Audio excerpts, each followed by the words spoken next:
Magandang gabi sa inyo lahat. Sir Ricky. Jim and Sam. Nangangarap sila kapwa ng isang mundo at panahon kung saan magsasama sila. Hindi na nila kailangang magtago.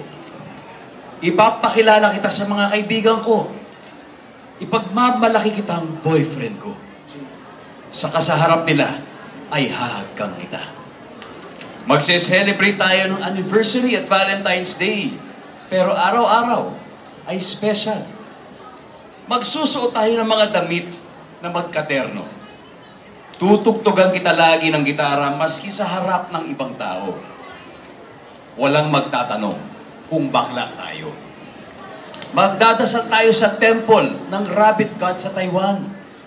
Magsasama tayo hanggang 60, 70, 80 years old. Hanggang gano'n na tayo. Maski malabo na ang mga mata natin at uugod-ugod na tayo. Pero di pa rin akong magsasawang hagkan ka.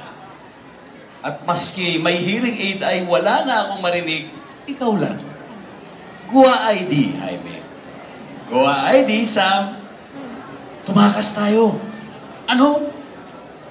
Nagulat na napatingin si Jim kay Sam. Tumakas tayo ulit, Sam. Iwan natin silang lahat.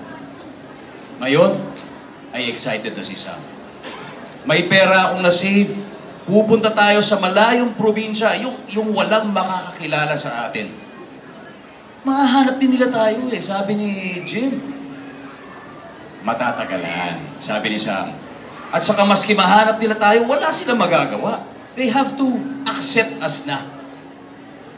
Bakit, biro ni Jim? Dahil buntis na ako?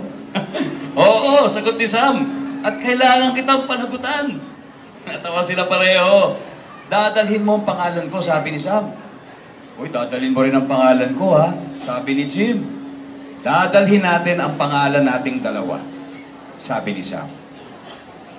Sa paglipas ng panahon, ay maaalala pa rin ni Jim ang mga pangarap nilang iyon. Naghintay si Sam ng sagot niya noon. Excited na nakatingin ang singkit nitong mga mata sa kanya. Ano? Payag ka? Tatakas tayo? Pinagmasdan ni Jim si Sam. Gusto niyang umiti ito. Mawala ang mga mata. Oo, sabi niya. Umiti si Sam at nawala ang mga mata.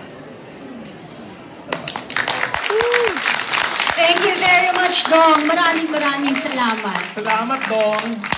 Diba? Mahusay, di ba? Mahusay.